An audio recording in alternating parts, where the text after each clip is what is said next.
ओम नमः शिवाय। हर हर महादेव। आज से मार्गशीर्ष की शुरुआत हो चुकी है, तो आप सभी को मार्गशीर्ष महीने के शुभारंभ की हार्दिक शुभकामनाएं। आज से आप लोग सुनेंगे मार्गशीर्ष मास और महात्म को बड़े ही श्रद्धाभाव से सुनिएगा और अपना सहयोग बनाए रखिएगा। मार्गशीर्ष मास की कथाओं को श्रद्धाभाव से सुनिए और ज़्यादा से ज़्यादा अपना मित्रगणों और रिश्तेदारों में शेयर करना। हिंदू पंचांग के अनुसार मार्गशीर्ष मास को अग्नि मास के भी नाम से जाना जाता है। वैसे तो हिंदू धर्म में हर महीने को अपनी अपनी विशेषताएं होती है, लेकिन मार्गशीर्ष महीने का संपूर्ण महीना धार्मिक दृष्टि से पवित्र माना जाता है। अगहन मास को मार्गशीर्ष मास कहने के पीछे कई वजह बताई गई है। इस महीने में भगवान श्री कृष्ण की पूजा अनेक स्वरूपों में व अनेक नामों से की जाती है। इन्हीं स्वरूपों में एक मार्गशीर्ष है जो भगवान श्री कृष्ण का ही रूप है। भगवान श्री कृष्ण ने गोपियों को मार्गशीर्ष माह के महत्व के बारे में बताए थे। उन्होंने कहे थे कि मार्गशीर्ष माह में यमुना स्नान से मैं सहज ही सभी को प्राप्त हो जाऊंगा। माना जाता है कि इसी के बाद से इस पवित्र महीने में नदियों में स्नान करने का विशेष महत्व माना गया है। मार्गशीर्ष महीने के दो दौरान तुलसी की जड़ की मिट्टी और तुलसी के पत्तों से नदी में स्नान करना चाहिए। स्नान करते समय ओम नमो नारायण का जाप करें या फिर गायत्री मंत्र का स्मरण करते रहना चाहिए। हिंदू धर्म में शास्त्रों में बताया गया है कि इस महीने का संबंध मार्गशीर्ष नक्षत्र से होता है। पंचांग के अनुसार 27 नक्षत्र होते हैं, जिनमें से एक मृगशिरा नक्षत्र भी है। इस महीने में आने वाली तिथि नक्षत्र में होती है। इसी कारण इस महीने को अगहन मास के साथ साथ मार्गशीर्ष मास के नाम से जाना जाता है। श्रीमद् भागवत गीता के अनुसार भगवान श्री कृष्ण ने कहा था कि सभी महीनों में स्वयं मार्गशीर्ष माह में श्रद्धा और भक्ति से प्राप्त पुण्य के बल ही हमें सभी सुखों की प्राप्ति होती है। इस महीनों में नदियों में स्नान करने के साथ साथ दान पुण्य का भी विशेष महत्व माना गया है। सतयुग में देवों ने मार्गशीर्ष मास की प्रथम तिथि को ही 20 का आरंभ किया था। इसी महीने में कश्यप ऋषि ने सुंदर कश्मीर प्रदेश की रचना की थी। इसी महीने में महोत्सव का आयोजन होता है जो अत्यंत ही शुभ माना जाता है। अगहन मास में शुक्ल द्वादशी को उपवास प्रारंभ करके प्रति मास द्वादशी को उपवास करते रहना चाहिए और फिर कार्तिक मास के शुक्ल पक्ष की द्वादशी आए तो उस दिन यह व्रत पूरा हो जाता है। यह बहुत ही शुभ माना जाता है। प्रति द्वादशी को भगवान विष्णु के केशव से दामोदर तक 12 नामों से एक एक मास का तथा उनका पूजन करना चाहिए। इससे पूजक जाति समर्थ पूर्व जन्म की घटनाओं को स्मरण करने वाला हो जाता है तथा उस लोक में पहुंच जाता है जहां से फिर जगत में लौटने की आवश्यकता नहीं होती है। अगहन पूर्णिमा को चंद्रदेव की पूजा अवश्य करनी चाहिए, क्योंकि इसी दिन चंद्रमा को सुधा के द्वारा सिंचित किया गया था। इस दिन माता, बहन, पुत्री और परिवार की अनन्य स्त्रियों को वस्त्र प्रदान करके सम्मानित करना चाहिए। इस महीने में 3 पवित्र पाठ की बहुत ही महिमा बताई गई है। वह विष्णु सहस्त्र नाम, श्रीमद् भगवत गीता और गजेंद्र मोक्ष। इसे अगहन महीने के दिनों में 2 से 3 बार अवश्य पढ़ना चाहिए। इस महीने में श्रीमद् भागवत गीता ग्रंथ के प्रतिदिन दर्शन करने की महिमा होती है। स्कंद पुराण में लिखा है कि घर में यदि भागवत हो तो अगहन मास के दिन में एक बार उसको प्रणाम अवश्य करना चाहिए। अगहन मास में अपने गुरु को इष्ट की ओम दामोदर नमः मंत्र कहते हुए प्रणाम करने से जीवन में आने वाली सभी कष्ट कट जाते हैं। अगहन मास के शंख में पवित्र तीर्थ का जल भरें और फिर घर के मंदिर में चले जाएं। वहां पर भगवान के ऊपर बढ़ते हुए इस जल से पूरे घर में छींट दें। कहते हैं कि ऐसा करने से घर में शुद्धि बढ़ती है, शांति आती है और घर के सारे कलेश दूर हो जाते हैं। मार्गशीर्ष के महीने में यमुना नदी में स्नान दान का बड़ा ही महत्व होता है। ऐसा करने से भगवान हमें सहज ही प्राप्त हो जाते हैं। जो लोग जीवन में भगवान का आशीर्वाद बनाए रखना चाहते हैं और हर संकट से छुटकारा पाना चाहते हैं, उन्हें मार्गशीर्ष मास के दौरान कम से कम एक बार यमुना नदी में स्नान करने जरूर जाना चाहिए। लेकिन जिन लोगों के लिए ऐसा करना संभव नहीं है, वे लोग घर पर ही स्नान करने से पानी में थोड़ा सा पवित्र जल मिलाकर स्नान करें। मार्गशीर्ष मास के पवित्र महीने में सांवले सलोने भगवान श्री कृष्ण की उपासना करना, पवित्र नदियों, तट या सरोवर में स्नान करना बहुत ही शुभ फलदायी होता है। अगर आप संतान की इच्छा रखते हैं तो भगवान श्री कृष्ण की आराधना करने मात्र से ही आपको संतान प्राप्ति का वरदान बहुत ही आसानी से प्राप्त हो जाता है। इस महीने में कीर्तन करने तथा शास्त्रों का पाठ करने से अमोघ फलों की प्राप्ति होती है। इस महीने में किए गए हर तरह के मंगल कार्य विशेष फलदायी होते हैं। पूरे मन से श्री कृष्ण की आराधना करने से चंद्रमा से अमृत तत्व की प्राप्ति होती है। मार्गशीर्ष महीने में गौ माता की सेवा अवश्य करनी चाहिए। गौओं की सेवा और उनकी देखभाल करने से भगवान श्री कृष्ण बहुत ही खुश हो जाते हैं। इस पावन पवित्र महीने में गाय के शुद्ध घी का दिया भगवान श्री कृष्ण के मंदिर में अवश्य जलाना चाहिए। मार्गशीर्ष के महीने में अगर आप पूरे प्रेम भाव और श्रद्धा से श्री कृष्ण जी को पुकारते हैं तो निश्चित है कि आपको इसका उचित फल बहुत ही जल्द मिलेगा। स्कंद पुराण के अनुसार श्री कृष्ण और राधा रानी की कृपा पाने वाले मनुष्य को मार्गशीर्ष माह में व्रत, उपवास व निरंतर भजन कीर्तन आदि करनी चाहिए।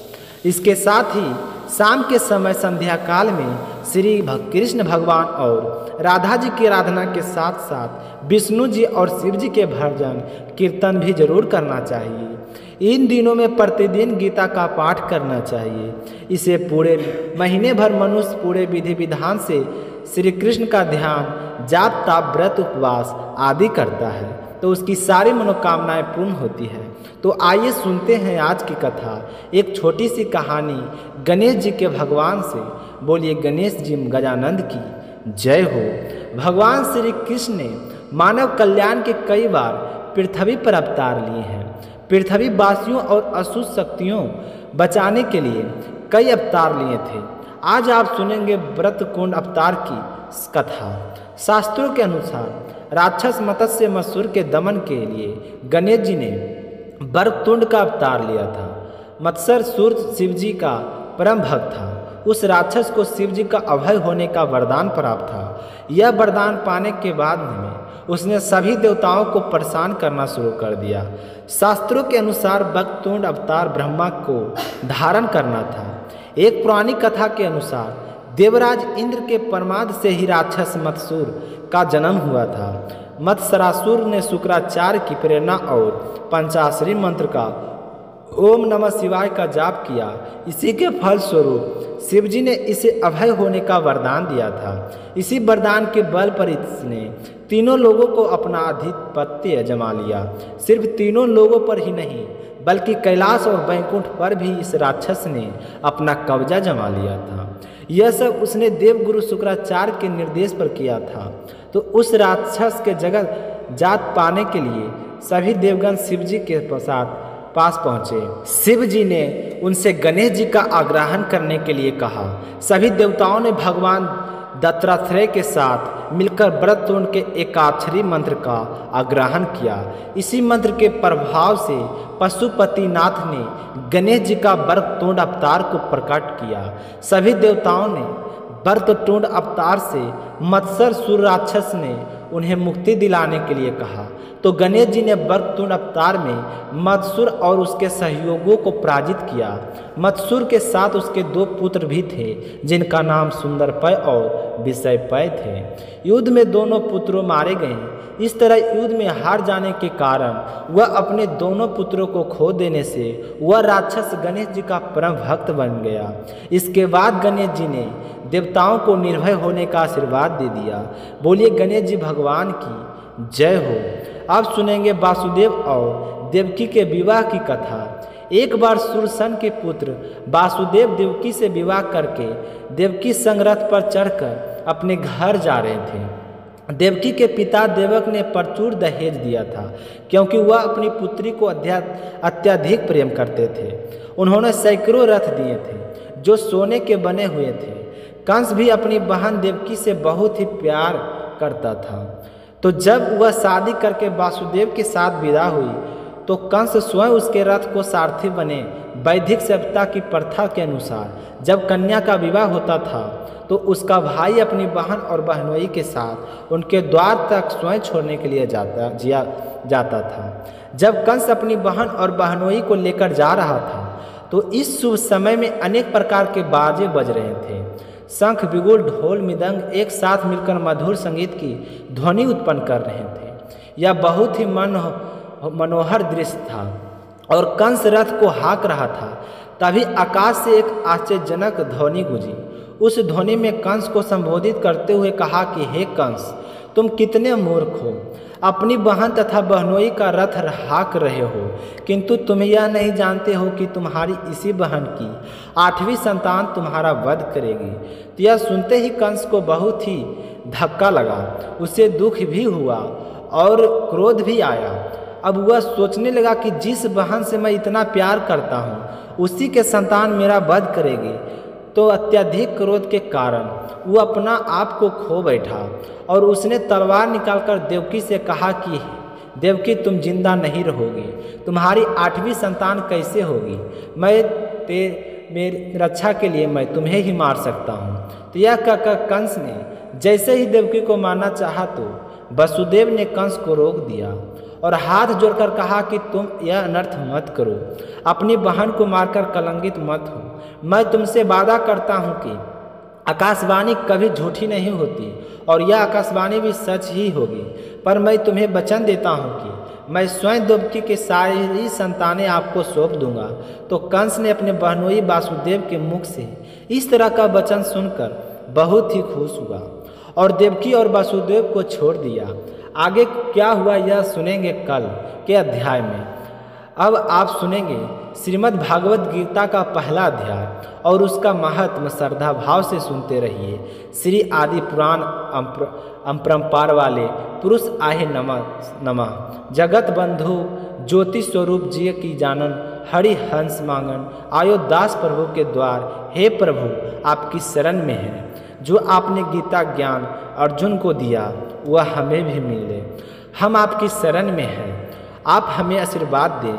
हम गीता जी के पाठ को अच्छे से समझें और अपने जीवन का उतार सकें। बोलिए श्री कृष्ण भगवान की जय हो। आप सभी कमेंट बॉक्स में कृष्ण कन्हैया की जय हो जरूर लिखिए करते। पहला अध्याय, जब कौरव और पांडव महाभारत के युद्ध को चले तो राजा ऋतराष्ट्र ने कहा कि मैं भी युद्ध देखने के लिए चलूँगा। तो श्री व्यास जी ने कहे कि हे राजेंद्र, नेत्र के बिना क्या देखेगो? राजा ऋतराष्ट्र के ने कहा कि हे प्रभु जी, देखूंगा नहीं तो सुन तो सकूंगा। तो व्यास जी कहने लगे कि हे राजन, तुम्हारा सारथी संजय है जो कुछ महाभारत युद्ध के लीला कुरुक्षेत्र में होगी, वह यहाँ बैठे ही तुम्हें सुनाएगा। तो व्यास जी के मुख से यह वचन सुनकर संजय ने विनती की कि हे प्रभु, यह हस्तिनापुर में बैठे कुरुक्षेत्र की लीला को मैं कैसे जान सकूंगा और राजा को कैसे बताऊंगा? व्यास जी ने प्रसन्न होकर कहा कि संजय, मैं तुम्हें यह वचन दिया कि तुम्हें मेरी कृपा से यहाँ बैठे बैठे सब कुछ दिखाई देगा। तो व्यास जी के इतना कहते ही संजय की दृष्टि और बुद्धि दिव्य हो गई। अब अपने जानते हैं कि महाभारत में क्या हुआ। 7 अक्षण सेना पांडवों की, 11 अक्षण सेना कौरवों की, यह दोनों सेना कुरुक्षेत्र में जाकर इकट्ठी हो गई। तो धृतराष्ट्र ने पूछा कि संजय, धर्म के क्षेत्र कुरुक्षेत्र में युद्ध की इच्छा से इकट्ठे हुए मेरे और पांडव पुत्रों को क्या किया हुआ है? तो संजय ने कहा कि पांडवों की सेना को वहित देखकर दुर्योधन आचार्य द्रोण में जाकर कहने लगे कि हे आचार्य, देखिए आपका शिष्य बुद्धिमान दर्पण पुत्र ने पांडवों की बड़ी सेना की कैसी बेहूब रचना रच रही है। इस सेना से अर्जुन, भीम जैसे बड़े बड़े धनुर्धारी वीर विराट महारथी दर्पद दूत कित चेतनापुरा में, श्रेष्ठ सवैया पराक्रमी, युद्ध मनु बलवान उत्तम मोजा, अभिमन्यु और द्रौपदी के पुत्र सबके सब महारथी हैं। हे ब्राह्मण श्रेष्ठ, मैं आपको याद दिलाने के लिए अपनी सेना के प्रधान सेनापतियों के नाम बताता हूँ। आप विषम करण युज विजय के पाचार्य अश्वत्थामा, विक्रम सोमत दत्त का पुत्र भूरी सर्वा हैं और बहुत से शूरवीर मेरे लिए प्राण तक देने को तैयार हैं। यह लोग शास्त्र चलने के अति निपुण हैं और सब युद्ध विद्या के प्रवीण हैं। हमारी सेना जिसके भीष्म रक्षक के अप्रीत बल है और उनकी सेना जिसके भिक्षक रक्षक हैं थोड़ा बल है। अब आप अपने मोर्चों पर सावधान रहकर सेनापति की रक्षा कीजिए। भीष्म पितामह ने दुर्योधन को प्रसन्न करते हुए और ऊंचे स्वर में गर्जना करते हुए शंख बजाए और फिर वह चारों ओर शंख नागरे ढोल गोमुख आदि अनेक बाजे बजने लगे, जिनका बड़ा ही भयंकर शब्द हुआ, जिसके अन्य सफेद गुणों के बड़े रथ पर स्थिर थी। श्री कृष्ण और पांडव अर्जुन ने भी दिव्य शंख को बजाया। श्री कृष्ण ने 5 जन्य और अर्जुन के देवदत्त नामक शंख को और भीषण कर्म करने वाले भीम ने पूरक नामक बड़े भारी शंख को बजाया। कुंती पुत्र राजा युधिष्ठिर ने, अनंत विजय नुकुल ने, सुघोग और सहदेव ने, मणि पुष्प और धनुधर ने, काशीराज भिखंडी, धृष्ट धूमन विराट, अपराजित 7 की सजा, राजा के दर्प के द्रौपदी के 5 पुत्रों और महाबुओं अभिमन्यु, इन सब वीरों ने अपने अपने शंख को बजाया।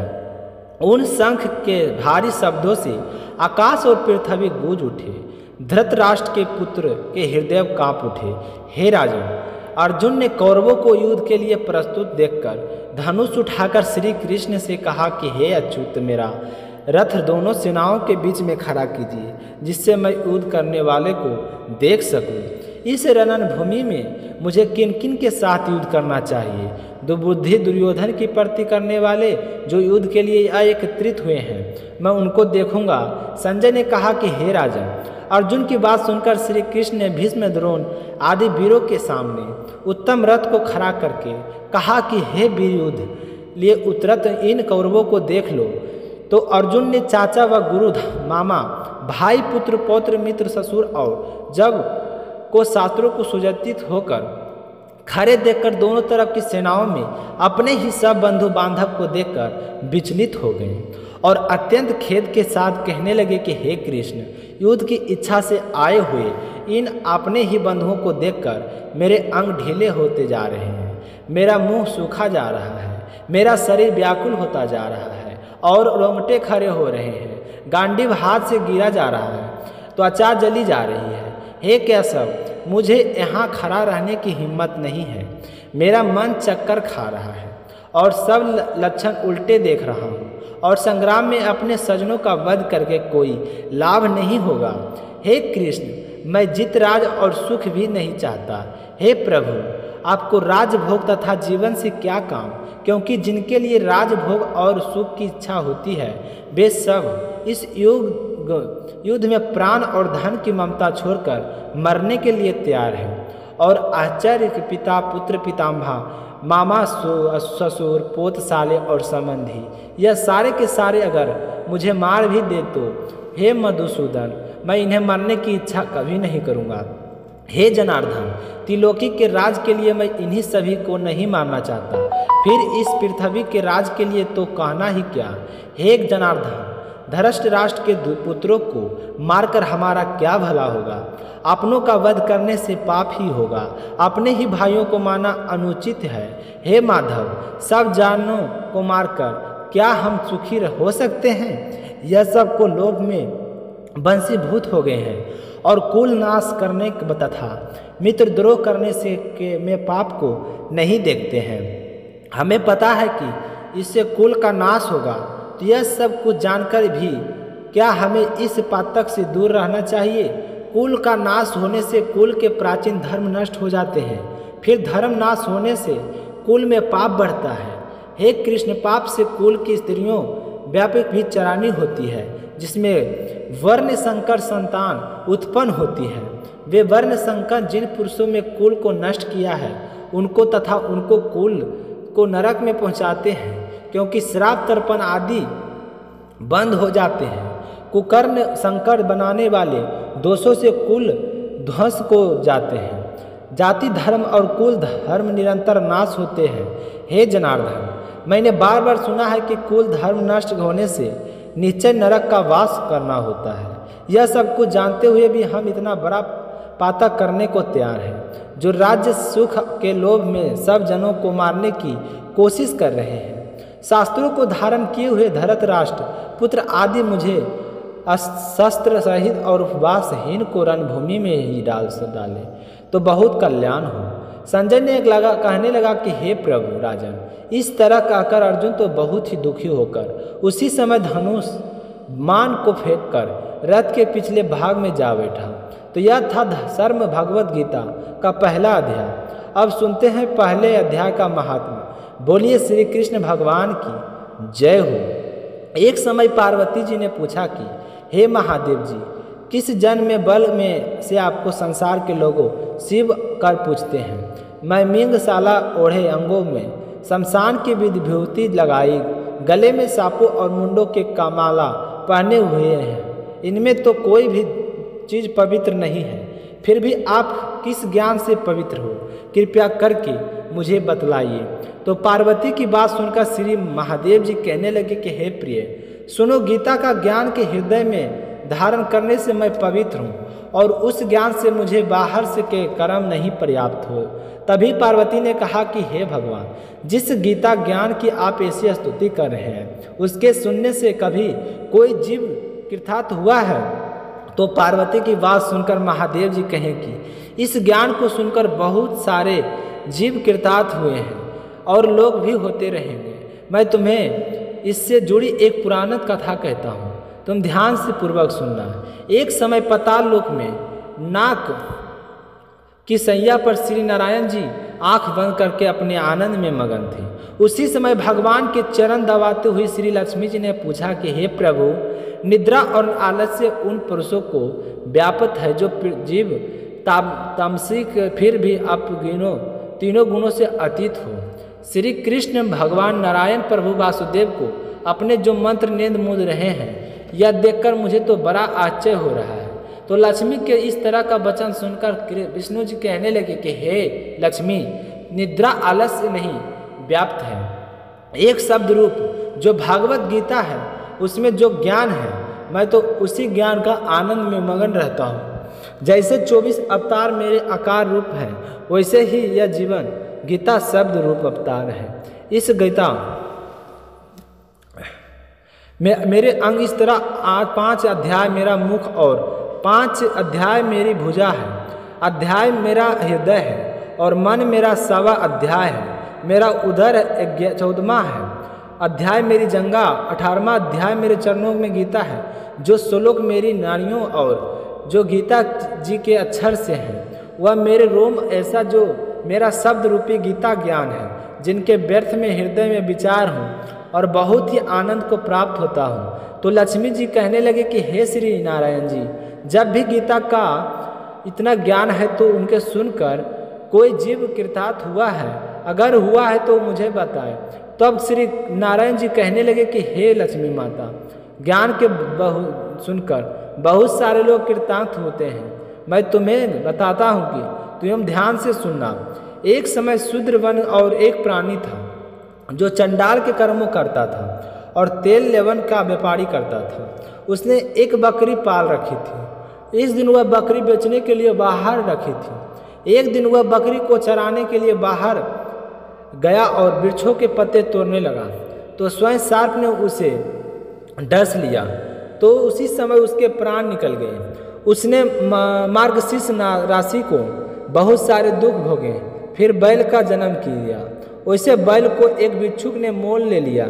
यह भिक्षुक उस पर चढ़कर बहुत ही सारा दिन चीख मांगता हुआ जो कुछ भिक्षा मिलता वह अपने कुटुंब के साथ मिलकर बंटवारा करके खा लेता और बैल के कुछ नहीं हो देता। वह उनके द्वार पर भूखे प्यासे बैठा रहता। उस बैल के खाने पीने की कोई भी खबर नहीं होती। लेकिन सुबह और जब भिक्षा मांगने जाता है तो थोड़ा सा काम भूसा आगे डाल दिया जाता है, फिर उस पर चढ़कर सारा दिन भिक्षा मांगता है। इस तरह कई दिन गुजर गए तो बैल दिनों दिन कमज़ोर होता गया और भूख को सहन नहीं कर सका। एक दिन वह बीच रास्ते में गिर गया। भिक्षु ने उस खड़ा होने के लिए कहा, कोशिश की पर वह खड़ा नहीं हुआ, तो यह वह वहीं पर छोड़कर उसे चला गया। अब वह खेल बेचारा बीच रास्ते में खेल रहा था, वहीं पर पड़ा रहता उसके प्राण नहीं छूट पा रहे थे। नगर के लोगों ने देखा कि बेचारा बैल कितनी बुरी तरह से तंग हो रहा है। अगर कोई इसे तीरथ का फल दे तो कोई वध का फल दे तो इसके प्राण छूट जाए। तो ऐसा सोचकर कई लोग ने उसे तीरथ का फल दिया, व्रत का फल दिया और उस बैल का प्राण नहीं टूटे। एक दिन गणिका वहाँ पर आई तो भीड़ लगी हुई थी। देखकर वहाँ आकर पूछने लगी कि यह भीड़ कैसी है। तो लोगों ने कहा कि यह बैल बेचारा कितने दिनों से तड़प रहा है, इसके प्राण नहीं छूट रहे थे, अनेक पुण्यों का फल दे गया, फिर भी इसे मुक्ति नहीं मिल रही है। तो गणित के कहने लगे कि मैंने जो पुण्य किया है उसका फल उस बैल को नियमित करती है। तो इतना कहते ही बैल की तो मुक्ति हो गई। जब बैल ने एक ब्राह्मण के घर जन्म लिया तब तो उस ब्राह्मण ने अपने बेटे को खुश न सुख मार्गशीर्ष रखा। जब वह बड़ा होने का तो उसके पिताजी ने उसे विद्या अध्ययन करवाया। मार्गशीर्ष को अपने पिछले जन्म की खबर थी, वह बहुत ही सुंदर था। एक दिन वह सोचने लगे कि जिस गणिका ने मुझे बैल और बोनी का अक्षर दिया है मुझे बहुत ही सुंदर तथा। एक दिन वह सोचने लगी कि जिस तरह से मैं अकेला हूँ, सोचकर वह शर्मा गई। एक दिन चलता हुआ गणिका के पास पहुँच गए। वहाँ जाकर कहने लगा कि तुम मुझे पहचानती हो। तो गणिका ने कहा कि मैं तुम्हें तो नहीं पहचानती, तेरे मेरी क्या पहचान है। तो एक वेश्या और ब्राह्मण ने, तो यह ब्राह्मण का बेटा ससुर था, कहने लगा कि मैं वही बैल हूँ जिसको तुमने अपना पुण्य फल दिया। वैसा ही बैल की मैं योनि से छूट कर आ गया। जब मैंने विपर के घर जन्म दिया तब मुझे यह अपना पुण्य बता सके, जिसको मुझे देने का कारण मेरे प्राण छूटकर गए थे। तो उसकी बात सुनकर गणिका कहने लगी कि मैंने वैसे तो कोई पुण्य कर्म नहीं किया है, पर मेरे घर में एक तोता है, वह सब कुछ बताता है, वह पढ़ता भी है, उसके काव्य सुनती है, उस पुण्य का फल मैंने मेरे नियमित किया गया है। तो यह थी मार्गशीर्ष माह की व्रत के बारे में। तो सुनकर आप सभी को कैसा लगा? मिलते हैं अगले वीडियो में। तब तक आप सभी शीला भक्ति चैनल को सब्सक्राइब करके कमेंट में जय श्री कृष्णा राधे राधे जरूर लिखें, क्योंकि आपका कमेंट का इंतज़ार हमें पूरा बेसब्री से रहेगा। तो जय श्री कृष्णा राधे राधे।